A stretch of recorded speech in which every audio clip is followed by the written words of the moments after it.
नगरा विधानसभा क्षेत्र के समाजवादी पार्टी के जिला उपाध्यक्ष मुन्नीलाल यादव से आज टुडे इंडिया लाइव न्यूज के यूपी हेड सोनू कुमार यादव ने 2022 की तैयारियों के बारे में खास जानकारी ली और कई अहम मुद्दों पर भी चर्चा की। 2022 के चुनाव में कुछ ही महीनों बाकी हैं। 2022 की तैयारी क्या है?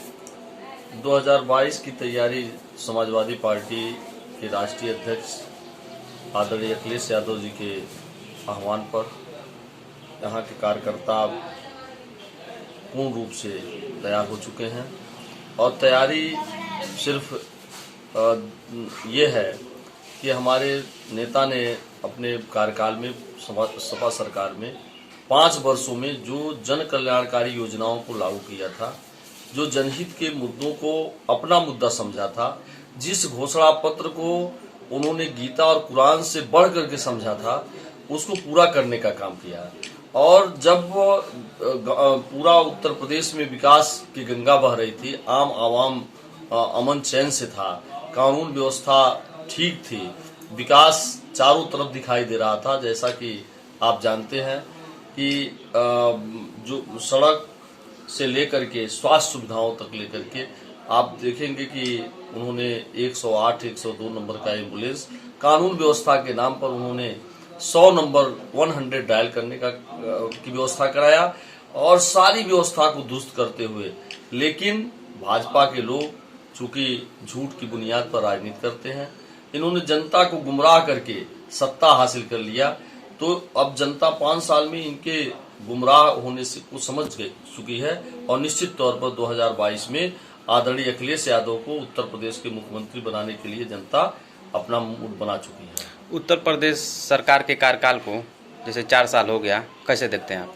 उत्तर प्रदेश के कार्यकाल जो 4 साल बीत गए, 4 साल में जो अपराध चरम पर दिखाई दिया, जिन्होंने अच्छा स्लोगन दिया था कि गुंडा राज, माफिया राज का खात्मा करेंगे, बहुत या महंगाई की मार, अब की बार भाजपा सरकार, गुंडा राज माफिया राज का अंत हो, भाजपा सरकार की सरकार बने। ये इन मुद्दों पर ये आकर के आप देखेंगे कि इनके कार्यकाल जब शुरू हुए, महंगाई भी बढ़ी, कानून व्यवस्था तो आपके सामने दिखाई दिया कि चित्रकूट में वहां जेल के अंदर मर्डर हो रहा है। ये कानून, ये सीएम सिटी है गोरखपुर, आए दिन लूट, हत्या, बलात्कार हो रहे हैं। लेकिन अगर सीएम सिटी की ये हालत है, उत्तर प्रदेश का क्या होगा? ये 4 साल का कार्यकाल इनका फेल्योर साबित हुआ है। इन्होंने जो घोषणा किया था, उस घोषणा पर ये खरा नहीं उतरे हैं। अब ये जनता इनको समझ चुकी है कि झूठ की बुनियाद पर आप राजनीति नहीं कर पाओगे। अखिलेश यादव जी को पुनः याद करके 2022 में सरकार बनाने के लिए जनता आतुर है। देश में कोरोना फैलाने का जिम्मेदार कौन है? कोरोना फैलाने का जिम्मेदार मौजूदा सरकार है। आपको याद होगा 2019 में कोरोना महामारी की शुरुआत होती है, कोविड-19 की। जब ये बीमारी विदेशों में थी, जब ये बीमारी अपने देश में आई नहीं थी, लेकिन इसको केंद्र सरकार ने बहुत हल्के में लिया और यहाँ तक कि हमारे नेता ने कहा था कि सीमाओं को सील कर दिया जाए और व्यवस्था, ताकि बीमारी फैलने न पावे। लेकिन ये इनका स्वार्थ पूरा होता रहे और जनता जाए या कहीं जाए, इनसे अता पता नहीं है। अभी 2020 की जो हालत है आप देखिए, जो आज कोरोना जिस मूड में आज दिखाई दिया कि मौतें ज्यादा हुई, शमशान घाटों पर लाशों को जलाने का वक्त समय नहीं मिला और जहां जिन लाशों पर नदियों के किनारे लाश ही लाश दिखाई दे रहा था। और उसमें सरकार ने इस बार कितना बड़ा जनता के साथ धोखा किया। अपने स्वार्थ में 5 राज्यों का चुनाव टलने न पावे, क्योंकि इनको तो सरकार बनाना था। इनको तो ये था कि सरकार हम बनाएंगे और चाहे जनता रहे या न रहे। जो जनता के नुमाइंदा बनते हैं, जो जनता के जनसेवक के रूप में ये लोग अपने को कहते हैं कि सबका साथ सबका विकास, लेकिन अपना साथ अपना विकास ये लोग किए हैं। जनता का कहीं विकास नहीं हो पाया और जनता के कहीं दुख दर्द को ये लोग समझ नहीं पाए।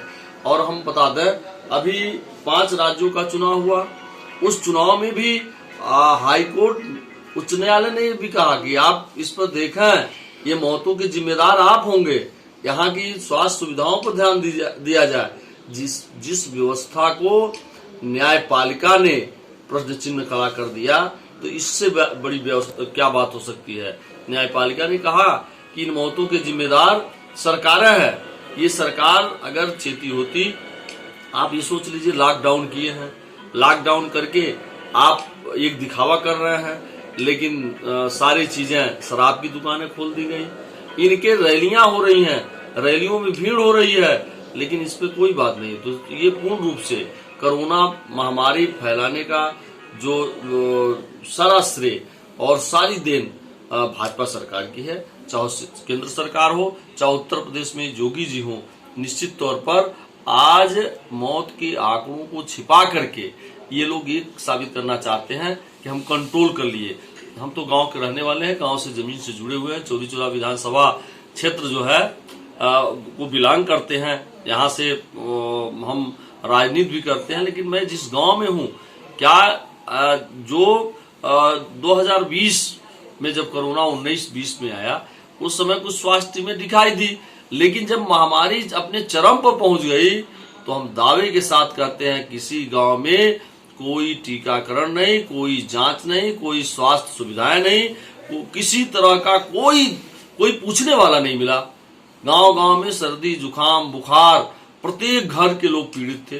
क्या लक्षण है? लक्षण कोरोना तो यही है। लेकिन क्या आपने जांच किया?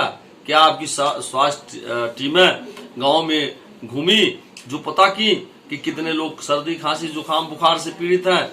निश्चित तौर पर उत्तर प्रदेश सरकार से लेकर के केंद्र सरकार इन कोरोना महामारी में मरे हुए लोगों का मौतों की जिम्मेदार सरकार है। धन्यवाद सर।